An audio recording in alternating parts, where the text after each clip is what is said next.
produces the antibodies, so that these antibodies are readily available to encounter the microorganism in the future if the microorganism affects the humans. And it's of two types, prophylactic and the therapeutic. So for example, the vaccines what we are getting like getting administered are the prophylactic, so they prevent the effects of the future infection. And if you look at the therapeutic, so these are the for example, vaccines against cancer.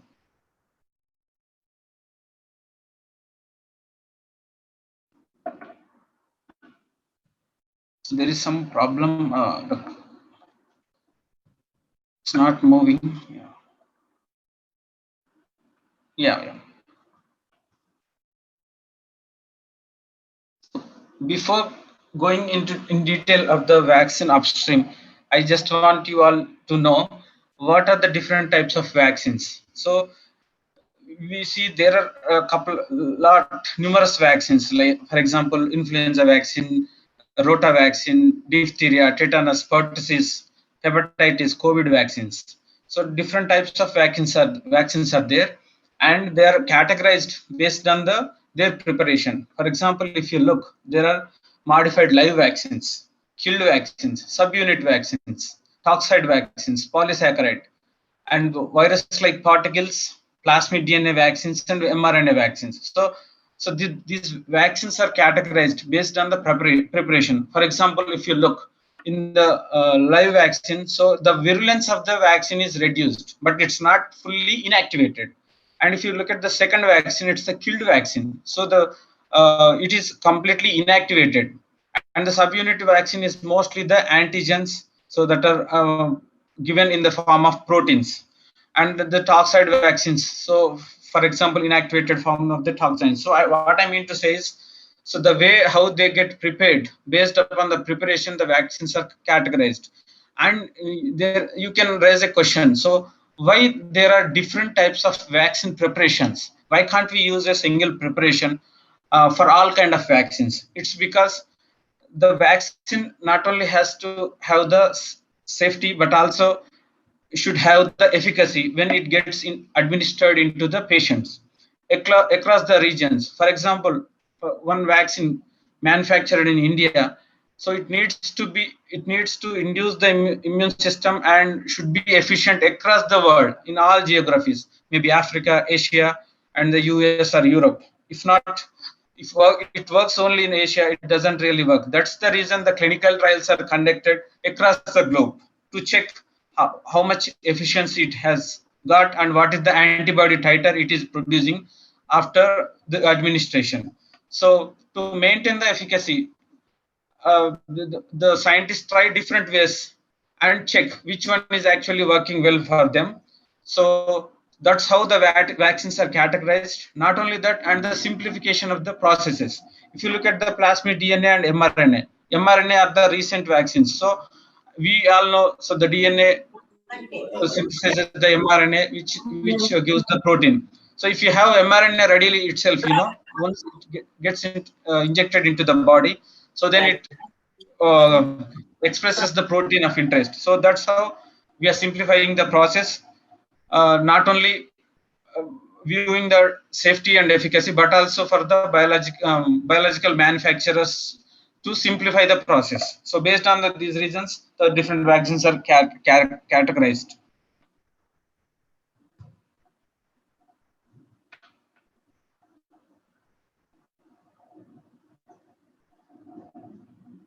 So there is some problem in moving to the next slide, so it's a bit slow. So, but I will wait for the next slide.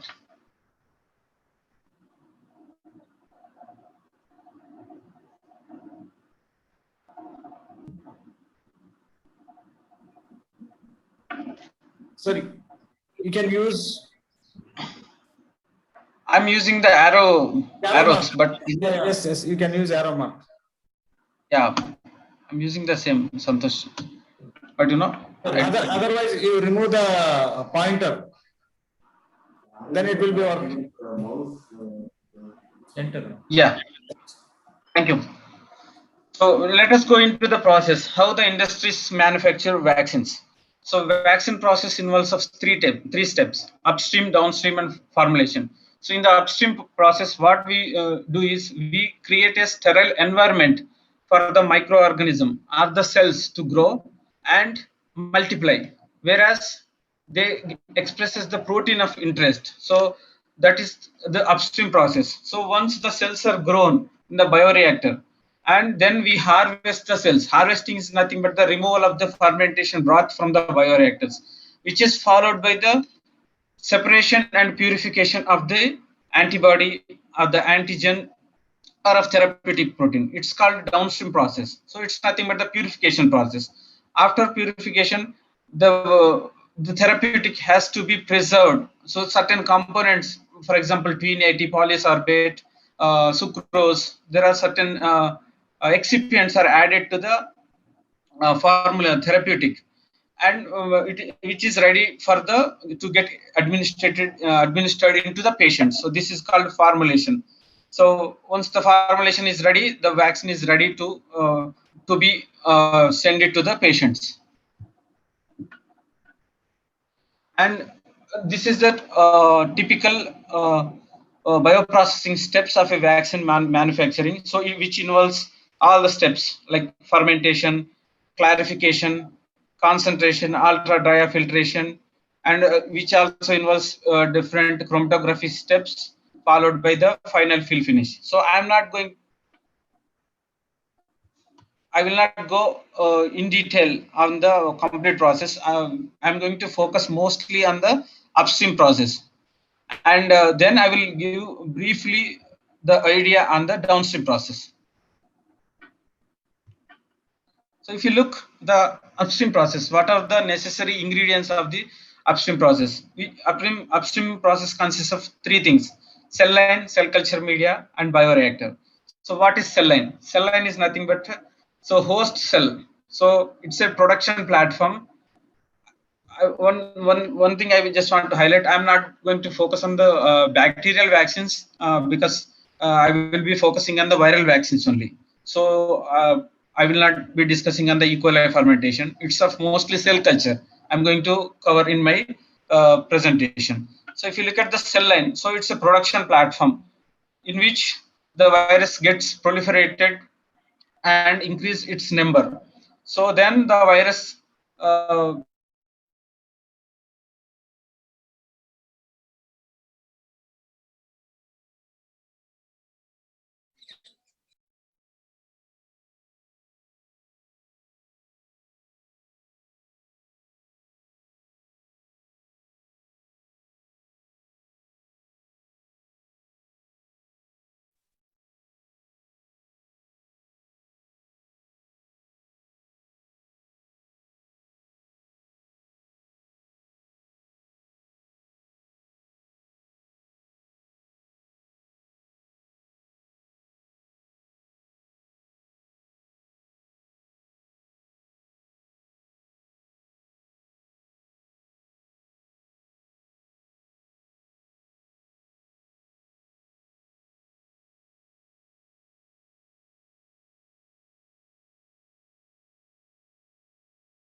Hello, Satish.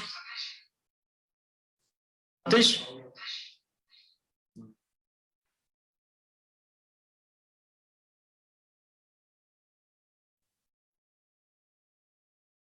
Satish?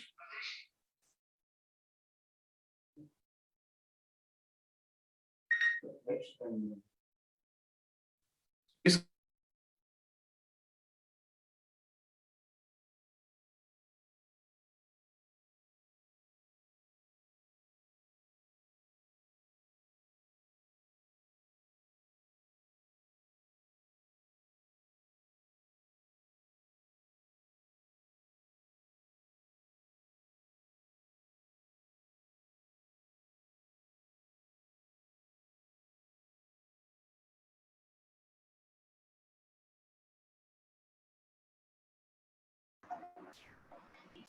So am I audible now?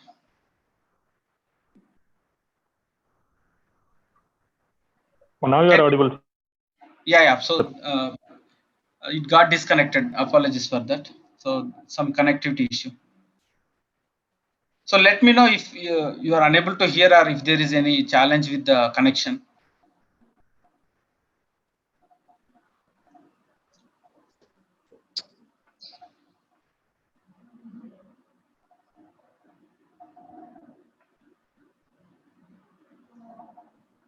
Yes, Satish, you can continue. Yeah. Hi, Santosh, please let me know if there is any problem with the internet connection or if you are unable to hear me, then I will repeat it. Okay. Okay. Thank you. Okay. So on the cell line part, so there are numerous cell lines, so which actually extracted from different animal origins, so and from different organs, so which can be used for the development of various vaccines. You can, if you look here, we have MDCK cells, BHK21, MRC5, and HEC293 cells. So you can raise a question: why there are different cell lines? Why can't we use a single cell line for the development of all vaccines? The reason behind it is it's the affinity of that particular virus towards the surface of the cell line. So the more the virus receptor has the affinity to the cell surface, the high chances of selecting that particular cell line for the development of that particular vaccine. See, so the cell surface has got the specific sites on it, and where the virus comes and attaches to it, so that it can easily penetrate. That is the reason behind one of the factors for selecting the cell lines for the development of that particular vaccine.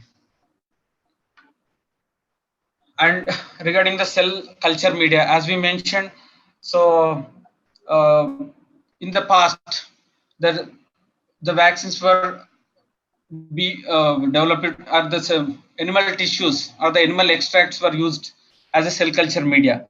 But with the recent developments, the people has moved from the animal extract to the serum containing media, followed by serum free media. And now the most of the companies are using fully chemically defined media. So there is defined formulation or defined chemical composition. So it's fully chemically defined. So if you look, we have mentioned on 1668. It's because it's not relevant with the CCM development, but this is the year where the Merck has started our company. So in 1668, it's 350 years old now.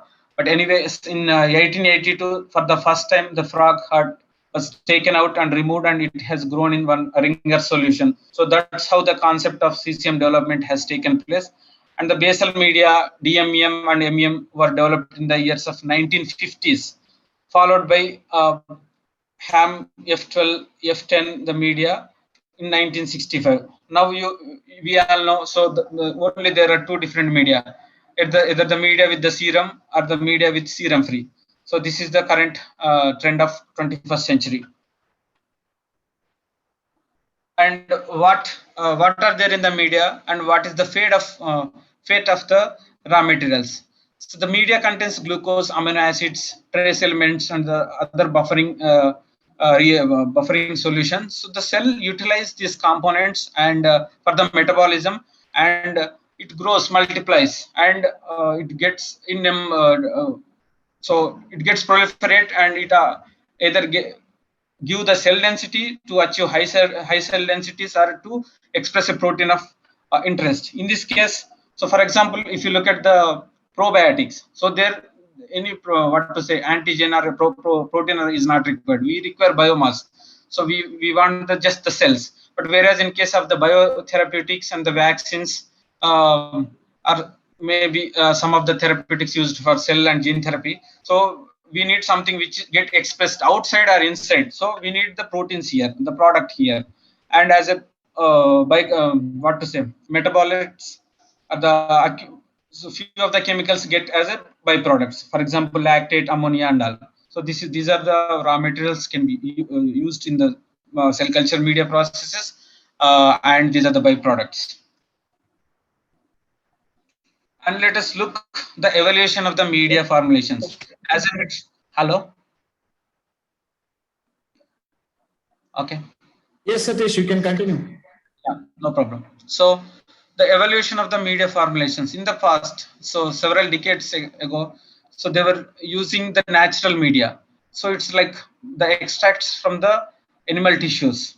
So maybe from the chicken liver or from the blood clots and all used to be the used as a cell culture media components. But now there is a synthetic media. So it's not fully chemically defined, but the formulation is most of the times it's known. So it might contain the hydrolysates, plant hydrolysates, or the serum, animal components, or maybe fully chemically defined. But this is called the synthetic media, which is developed. The other one on the how we have moved from the serum to non-serum. What is the advantages of using the serum, and what is the advantages of fully chemically defined media? See, the serum, as you all know, it's highly nutrient and very rich in the nutrients. So the cell will grow very easily in the serum media. But the only challenge with the serum is serum contains the adventitious viruses in it. So the companies have to prove to the regulatory bodies that the final formulation is free from the adventitious viruses. And also, there will be batch to batch inconsistency on the serum. So when we go for the commercial production, so the virus titers, it affects on the cell growth as well as the viral titers. And also there is a chance of the contamination with the existing viruses which are there in the serum with the virus which we are growing. So those are the challenges. And also, as you know, in the last year, so there's a lot of shortage of the serum. So the in Assam, because serum which is procured or used in the industries is mostly from the Australia and New Zealand origin. So although the cattle is there across the globe, but the Australia and New Zealand origin cattle is free from TSE, BSE. So that's why companies prefer to get the serum from Australia and New Zealand origin. But last year, you all know, because of bushfire in the Australia, most of the cattle was killed, and there was enough cattle was not available to get the serum. So there was challenge for the vaccine manufacturers, for example, like Serum Institute and Bharat Biotech and other companies. There was no enough serum to manufacture the vaccine, so which impacted on their production timelines and all. And the advantages with the serum free is for most of the cell lines, adaptation of the cell on the serum free media is a bit difficult, because so cells love to have the serum or the nutrients directly from the animal source. So it's difficult, but once it is adapted into the chemically defined, there will be a batch to batch consistency and no regulatory issues. So the no regulatory constraints, something like that. So but till date, for some of the traditional vaccines, for example, polio, dengue, and influenza vaccines and all, people use the serum. And you must have heard recently there was one controversial thing going on in the newspaper. So there is a usage of bovine serum in the Covaxin. So it's not there in the final formulation. The bovine serum was used as a media component. So it's a common practice we are doing for the last many decades. So there is no something wrong from the manufacturing process or something like that. And these are the various media and salts that can be used to grow various cell lines. So if you look at the TSE, DMEM, MEM, GMEM, so there are many RPMI media. These names are given based on where they actually developed. For few media and salts, the name is given on the scientist name or on the institution's name, something like that. So the number which I kept in the next to the salts or the media is the number of different variants are available in that particular media. So the serum, what kind of serum can be used for the vaccine manufacturing? It could be from the fetal bovine serum, so which get extracted from the fetus of the bovine, and also from the newborn calf serum, horse sera, or there are some serum replacements also there. So for some of the applications, so there is a necessity of usage of the human serum as well. So these are the different kinds of serums are used as a supplement for the cultivation of the cell lines. 1 minute. Yep. So now the next thing on the bioreactors. So if you look at the cell lines in the from the past, so certain cell lines are adherent cell lines. Adherent is nothing but their anchorage dependent cell lines. They need a surface to grow. Without surface, if you put directly into the any suspension media, they will not grow. So they definitely need a surface. So still for few of the what to say vaccines, if you consider the rabies vaccine, not the human one, animal rabies vaccine. So the viro cells are anchorage dependent, and still the people or the manufacturers are using this technology only in the roller bottles and tea flasks. So, but the only challenge here is, so it is not really the cells can grow up to the surface only. They will not go beyond the surface. That is the challenge and scalability issues. So it needs to be grown in the small volumes only. So batch to batch, customer like vendors, manufacturers need to be what to say, run many batches to get the sufficient amount of the vaccine. And the microcarriers are nothing but the beads. So where agarose of the cellulose beads are used, to which the cells are bound. So that's how we they attach to the surface and get the nutrients from the external cell culture media. So the microcarriers are put it into the suspension media, and the cells are attached to it. And the third one is going to be the suspension. So there is no need of the any surface where the cells need to attach, or the microcarriers. So the inoculum is directly put it into the liquid media, and sufficient mixing will be there with the help of impellers in the bioreactors. So where the cells get the nutrients without any struggle or the obstacle, and make utilize the nutrients for their growth and the expression.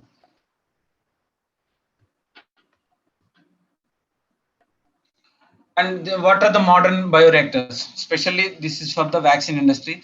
So now the vaccine manufacturers are using the T-flasks, roller bottles, and also the wave bioreactors for the cultivation of the adherent cells.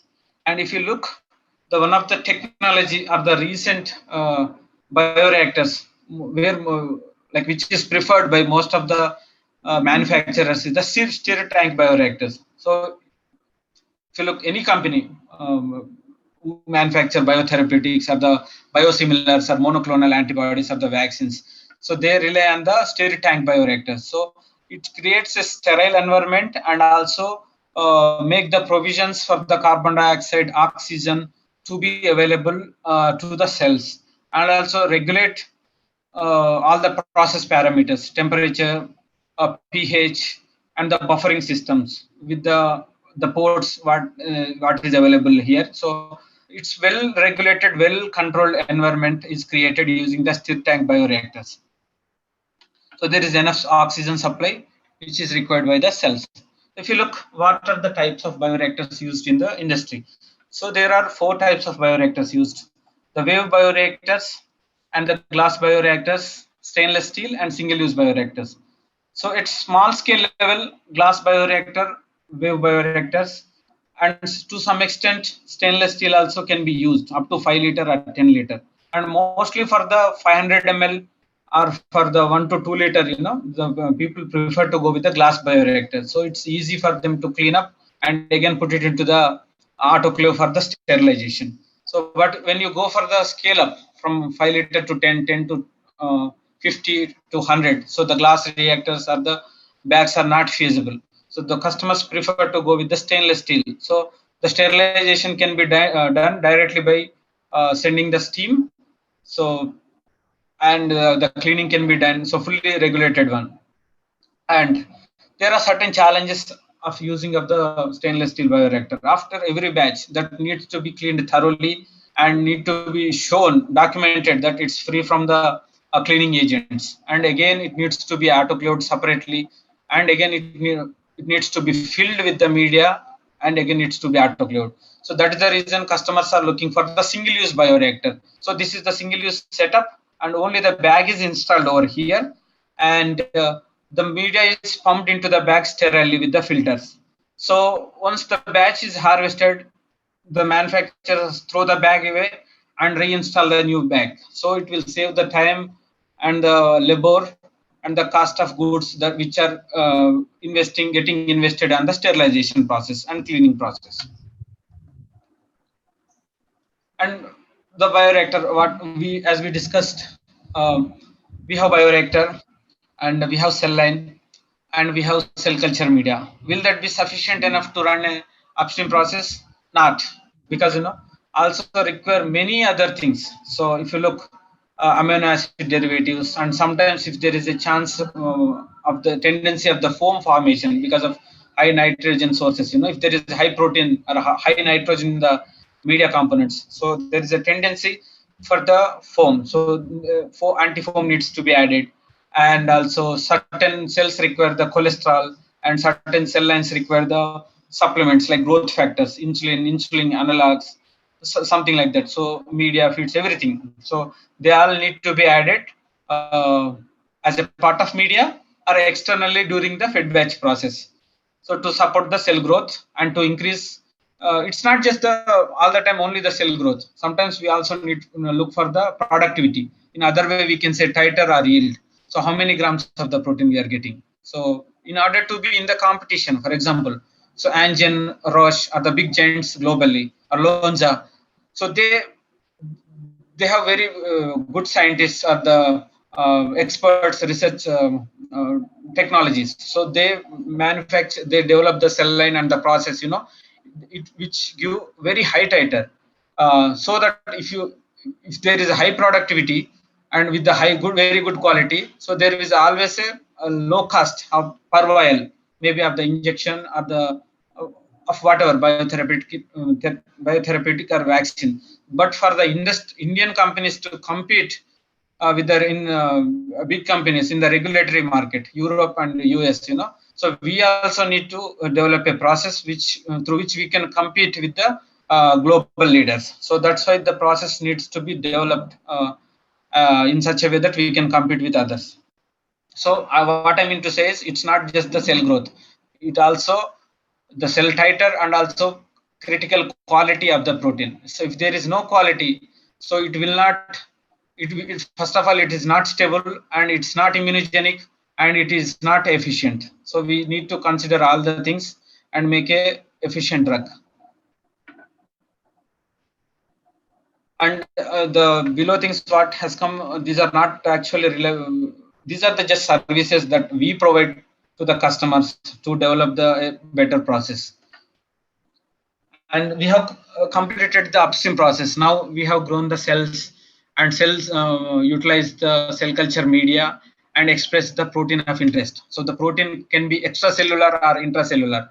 So the upstream process is done. So now how we are going to purify the process? Let us see. If you look, so this is all upstream process followed by the downstream process. The clarification is nothing but the removal of biomass from the fermentation bath. The process what in general we do in the universities and all. The centrifugation is nothing but the clarification. So in using centrifugation, we can separate the cells and the supernatant. It's nothing but the filtrate. So that is feasible only small scale. If you go, for example, 10,000 liters of the media, we cannot centrifuge. So we need to set up a apparatus or instruments through which there needs to be input, and we need to get the output directly. So we cannot put into the bottles and centrifuge, right? So that is how the industries use different cassettes or different capsules or different filters for the clarification. So after the clarification, so even from the filtrate broth, there needs to be what to say. There will be bioburden. Bioburden needs to be reduced, and especially for the intracellular vaccines, right, where the antigen or something which is there in the cell. So the nucleic acid, DNA and RNA. So they interpret what to say. So it creates problem during the purification. So it needs to be removed. It needs to be digested. So nucleases are added, which is followed by the ultrafiltration or dry filtration, and then virus inactivation also takes place. So this is not, I would say, it's a template. It's not a templated process for the every vaccine, because every, for example, if you look at the CHO-based platform, it's a templated. If I write 1, 2, 3, 4, 4 steps, you can use 4 steps for any purification. But for the vaccines, the purification differs from one vaccine to other vaccine based on the property of the vaccine. So not necessary for every vaccine to follow this flowchart or follow these steps. So virus sometimes need to be inactivated. For example, if there is a whole vaccine, whole inactivated vaccine, we don't need to perform all these things. Just inactivate with some of the formaldehyde or other chemical and purify, and you can use it. For example, the Covaxin Bharat Biotech is producing. It's a simple vaccine to manufacture. So that's how the purification steps are done. And chromatography, you all know there are different chromatography processes, maybe affinity chromatography, anion, cation exchange chromatography. One of the chromatography steps are used to purify the antigen of the virus particle. Then there will be polishing chromatography, which is and following these steps, we will get the final formulation. So in the formulation, uh, now the vaccine particle or the antigen is ready, but it needs to be stored for the next 1 year or 2 years. So where it can be stored and can be used to give it to the patients, to administer it to the patients. Okay. So for the preservation, so few of the things like preservatives or the stabilizers or excipients need to be added to the vaccine. So as I mentioned, for example, sucrose, the polysorbate, tween 80, tween 20, certain preservatives are added to the final formulations and stored based upon the recommended temperature, maybe 2 to 8 degrees or minus 20, or for certain mRNA vaccines, I would say minus 80 also. So those are, that's how they need to be stored based upon their recommended temperature. So this is what final fill is. And then, so yeah, so let us go into the COVID vaccines. So I will not go the what are the vaccines getting developed globally. I want to focus on the vaccines which we are using currently in India. So we have first indigenous vaccine from Bharat Biotech. So they use the virocells with certain DMEM media, and this is serum supplemented vaccine, and this is inactivated vaccine. So in generally for the inactivated whole vaccines, the efficacy is low compared to the recombinant vaccine. So that is the reason there needs to be multiple booster doses. So it will not suffice with the doses. Probably after 6 months, the patient need to take another dose every 6 months, something like that. If you look at the technology from the what Serum Institute is producing now, it's the Oxford University AstraZeneca's technology. So it's a spike protein taken from the chimpanzee SARS virus. Okay, and the technology is it's a adeno-associated virus production using the HEC293 cells. So AAV, in general, the vaccine industry, there are three platforms: baculovirus, lentivirus, and the adeno-associated virus platforms to develop a particular vaccine, viral vaccines. So the what AstraZeneca implemented is the AAV AAV viral infection method in the HEC293 cells. And Sputnik 1 is the Russian technology. It's a two-vector system with the same spike protein. And here also, the viral platform is AAV using the same cells. And Bharat Biotech is manufacturing the vaccine in their facility in Hyderabad. Also, there is one facility which is there near Bangalore. So the company name is BioVet. So it's an animal vaccine provider of subsidiary of Bharat Biotech. But due to current demand, they are manufacturing in BioVet, and also I heard that they're setting up another facility somewhere in Karnataka. And Serum Institute, it's a global largest vaccine provider. They have enough capabilities, so they are making on their own.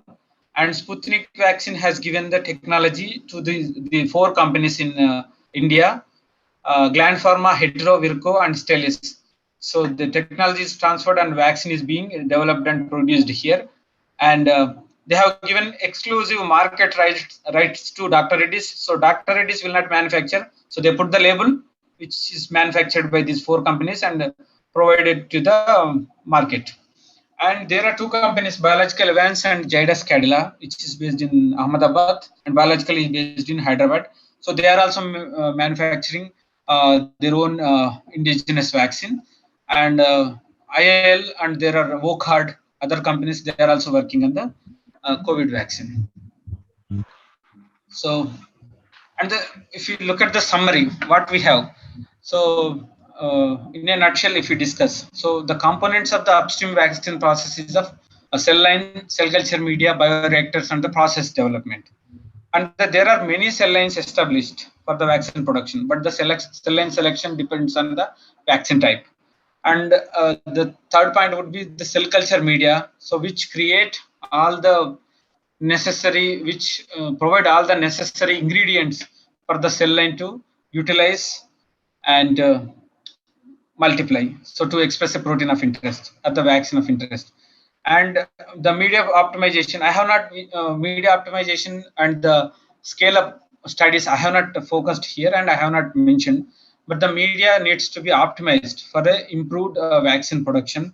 And the bioreactor process also needs to be developed, and the selection of the bioreactor, it could be stainless steel or the glass or the single-use bioreactor. So based upon the vaccine and the scalable, what to say, priorities, the customer prefer to have different types of bioreactors.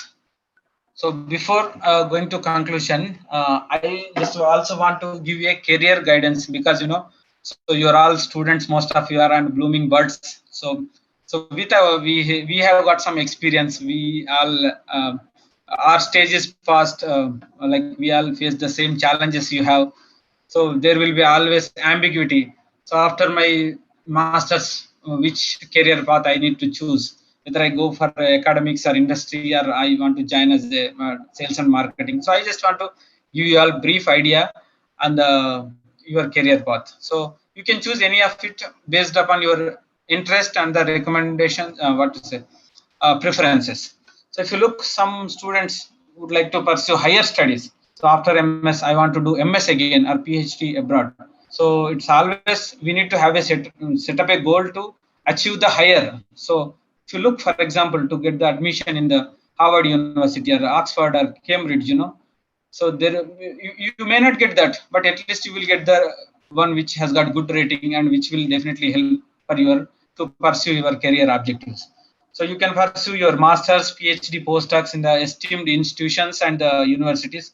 So, but to do in, you all know what is the qualification required in India. But if you wanted to pursue the higher studies, you need to have a very good score in GRE and the TOEFL or IELTS, because some of the universities prefer your communication skills also will need to be very good. So if you get somewhere around 7.5 bands in IELTS, a good score in TOEFL, so easy chances for you to get the admission. So always, as a part of your career development plan, focus on your communication skills as well. Go get the training, practice English. That's how you get the admission into best universities. And also language test. For example, if you want to get admission in the Max Planck Research Institute in Germany, or Max Delbrück, or some of the best universities in Germany, you need to have some basic language tests. So just keeping in mind, so start working now itself. You cannot do after my masters. After my masters, I will go for a coaching and then I will go start applying. It's not going to work like that. So you need to work simultaneously. So by the time you get the degree, so you will be ready with everything, then you can apply and go. So like the way some people prefer to have the lectureship, they enjoy teaching and enjoy spending time with the students and also. they can definitely choose the academics. Yeah, and some people especially want to develop their career path in industry. So maybe some have interest in the research and development. Some have. I don't want to take my head into the research all the time. I just want to do some my work and get more money. Then you can go for the production jobs. And there are certain quality control, quality assurance, regulatory, intellectual property. There are many departments within the industry. So you need to choose what is the right path for you and work accordingly. And some people, for some people, it's a passion to work for big companies in the sales and marketing. So they don't want to spend much time in the lab or working using the pipette, shake flasks, and all. So after your graduation, take a MBA course and join in the sales and marketing, and you can uh, settle completely in the sales and marketing, or you can take technical roles like me in the life sciences providing companies. For example, Merck, Thermo, Cytiva, Agilent, Biorad. There are many companies. So like that, it's all depends on your choices where you want to grow, something like that. So with this, I would like to conclude my presentation. And once again, I'm very thankful to the Davangere University and all the faculty members and the administration department for giving me such a wonderful opportunity. And please excuse if I have committed any mistakes during my presentation. And I'm very happy to be with you and part of the scientific discussion. Thank you so much. And now the forum is open for any questions. Thank you. Now it's open for discussion. Dear students and all the participants, if you have any queries, please send your queries in the chat box. Sir, we have received few questions. Shall I ask? Just a minute. Yeah. Yes, please. Sir, one question. What are the challenges using serum-free media? So you mean to say serum-free media, right? Yes. So in general, the serum-free media means it could be fully chemical-defined media, or the media with hydrolysates. So maybe plant hydrolysates. So the challenge would be, especially for the vaccine industry, adaptability, clone adaptability. So when you are moving, it's of two types. So for example, if you want to adapt the cells from serum-free media, serum-containing media to serum-free media, so we need to do a sequential adaptation. So it is a lengthy process, and the cells will. It's a lengthy process for the adaptation. But if you develop a what to say cell line and want to implement, you make use of the serum-free media, you can do it. As I mentioned, the clone adaptation is a one big challenge, I would say.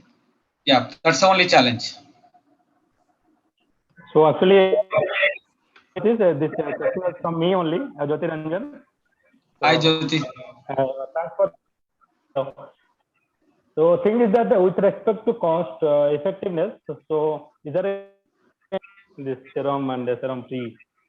Yeah, I agree with you. So it's not necessarily the cost will come down with the usage of chemically defined media. So serum also will cost a lot. If you look at the 1 liter of the serum, which will cost around somewhere around 1 lakh rupees, Indian rupees per liter. So there is no much difference in the cost or cost of goods. But only challenge with my experience. Thank you very much. Yeah, thank you, Jyoti.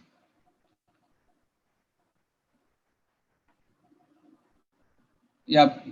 So one more question. Yeah.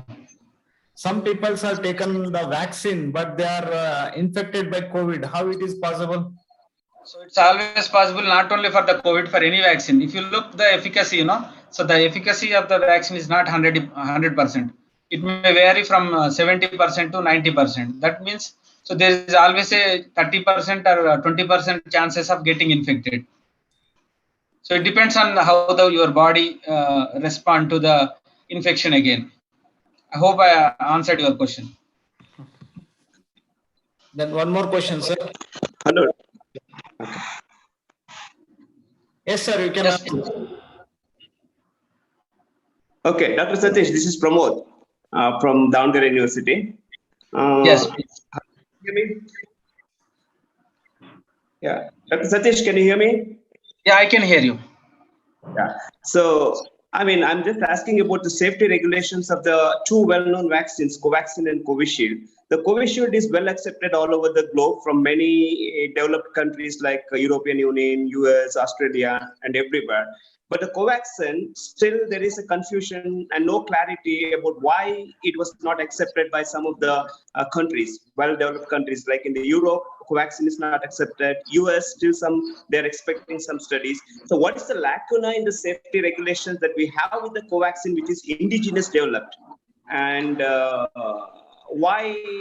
And in terms of efficacy or in the clinical trials that we have in our indigenous system, do we have some kind of inclarity of defining for its safety across the globe?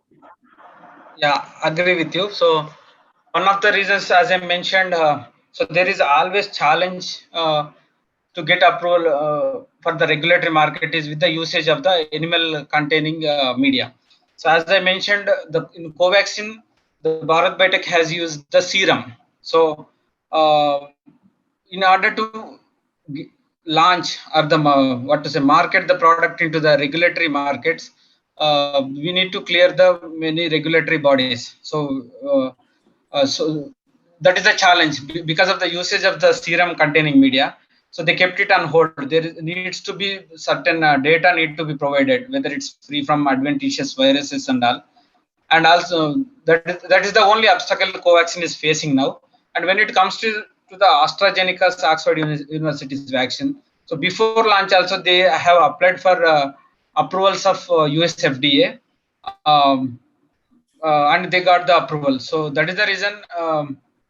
And still, the Bharat Biotech applied for the approval from the US FDA, but US FDA has not yet approved the Covaxin. So once US FDA it clears the US FDA, then definitely all countries will accept Covaxin as well. Okay, thank you. Yeah. Satish, one more question. Yes. How heat killed vaccines are prepared and how it works?